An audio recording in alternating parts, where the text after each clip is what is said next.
Mabasa akanaka ari kuitwa muBuhera akashedzerwa nomukuru wenyika musi wavakauya paSabi Star Mine yelithium.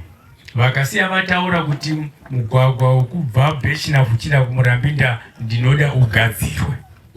Saka ini somunhu anenge ari muhofisi mavo ndinenge ndava kufamba ndichitevedza pese pavanenge vaenda vachitaura kuti basa rakati rinoda kuti riitwe, kuti kana ndaona zvinenge zvichinetsa pariri zvatadzisa kuti basa riya rifambe nenzira yakanaka kana kuti rikurumidze kupera, ndinonovataura kuti chikonzero chaita kuti basa risapera nenguva ndeichi, chokurumidza chagadziriswa. Saka ndodonzo racho randinofamba naro kuchiona ndauya pangu. Asi maprojects acho avanenge vataura dunhu nedunhu neprovince anowandisa.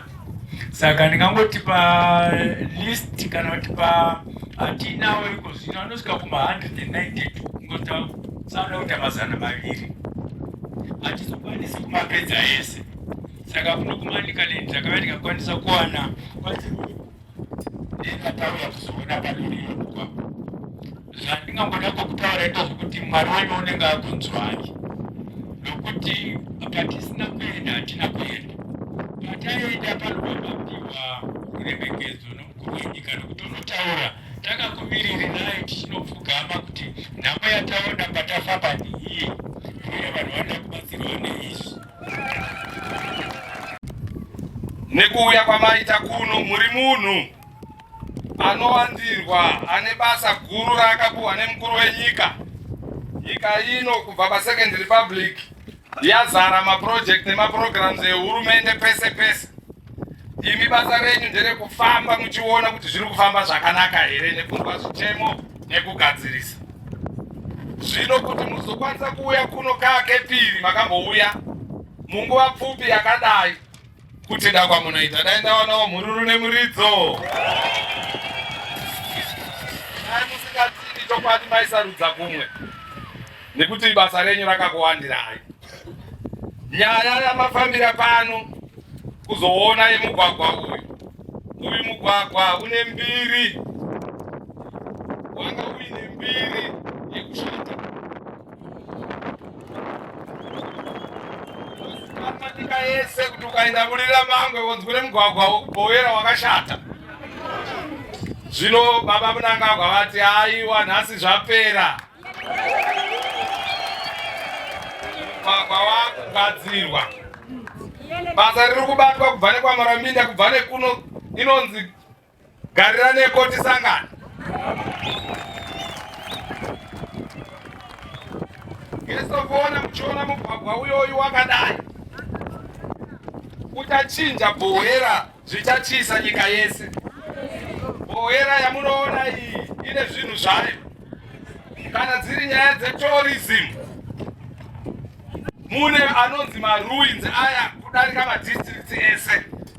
Muno mune anonzi Matendera ruins, Chiona ruins, Muchuchu ruins, Kagumbudzi ruins. Kana baba Mnangagwa apa Buhera muno mune madhemu. Tine Ruti Dam, Marovanyati Dam yakavhurwa napresident iyo.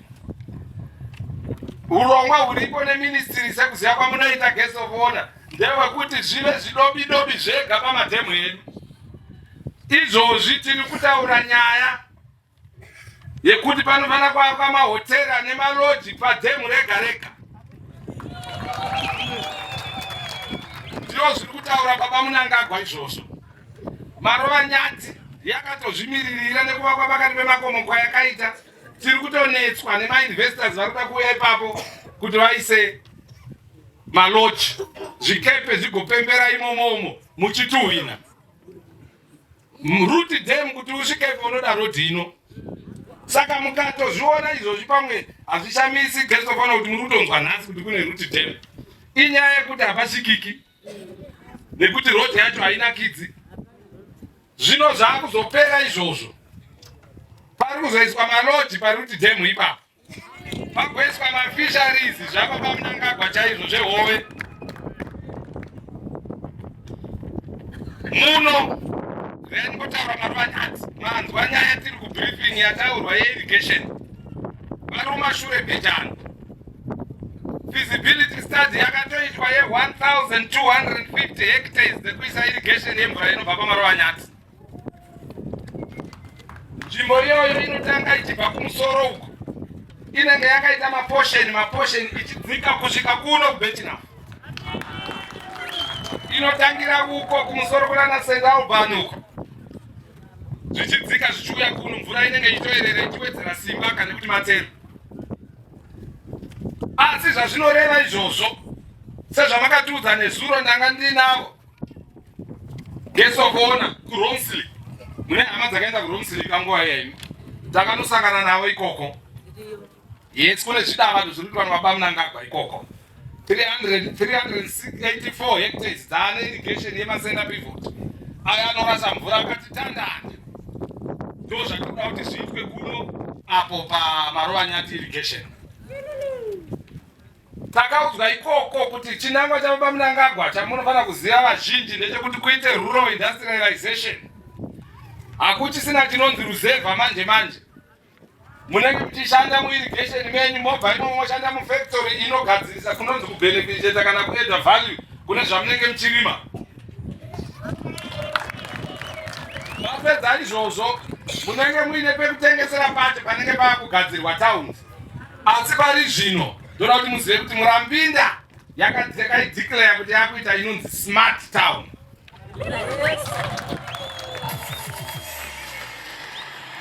Mamwe maindastry chakumbira tichita kuti zvikanda zvakabatana zvinoitira kufambira pamwe kwemaservices kwakanaka. Toti aya ngatiise paMurambinda ipapa. Tinofara zvisingabviri kana tatsikwa nehofisi yenyu. Hofisi yenyu ihombe chaizvo inoshanda muhofisi yemukuru wenyika ndokunoperera nyika handiko. Saka tatsikwa neZimbabwe pano nhasi. Kungouya kwenyu musina zvamataura tsoka dzenyu chete kungotsika kuno kuBuhera South. Tinonzwa kufara zvisingabviri. Zvekuti dai tawana chimwe chikonzero chekuti vhiki inouya mudzoke futi. Tichatongotsvaka kuti mudzoke vhiki inouya tingoramba zvakadai.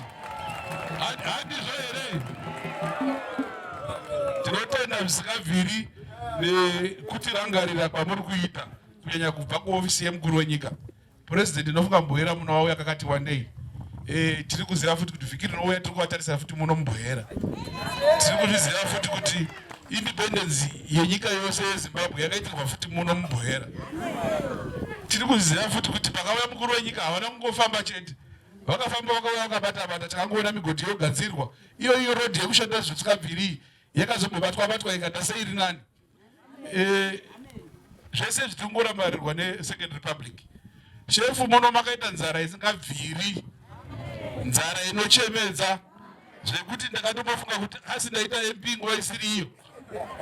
Asi ndakazosunungurwa ndoona vaMnangagwa baba vedu vatumira chikafu. Vanhu vari kupiwa chibage tiri kuguta.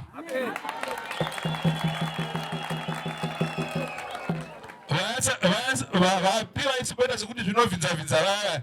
Tiri kusunga mabhande acho kuti zvishave panovhinza. Chibage chabva kuna president chisvike kuvanhu shefu. Padi chiitiko chanhasi ichi mugwagwa wedu wanga wanetsa iyoyo. Ndiri kuzviona kuti mataura kuti makore iwayo makarekare iwayo zvinhu zvainoda kuzama kuitwa zvichiita sekuti zvinozvenga. Asi ndinofara kuti neSecond Republic tsara yazosvikawo kuno kwedu kuBuhera South. Chinhu chinofadza zvisingabviri. Izvo ndingangoswera zuva rese rikavira ndichingotaura nemufaro. Asi ndinoda kuti mutisvitsirewo kuna President His Excellency Baba Mnangagwa kuti kuBuhera vari kufara nemi zvisingabviri. Hanzi hakuna kusina favor. ndikada kuerenga kubva padaita impini ndikaerenga nguva dzaiva pamunangagwa muno kuBuhera zinonenge zvitodarika ka6 kamwe hakusati kwambotsikwa asi kunongorogara kuchitsikwa. Vamunangagwa woye! Vamunangagwa woye! 2030 asi pasine mhando ndakanzwa kuti kuchakumbira kuti makilomita anenge achigadzirwa pagoregore kuti ati wandei handizvoiti. Saka isi tiri kuda kuti baba Mnangagwa varambe vachitonga kuti tara yedu iperi. Thank you very much, Kenyas. Murambinda Birchenough Bridge project is progressing very well. Currently, the contractor managed to surface 3 kilometers tack and seal out of 5 kilometers, and we are very optimistic.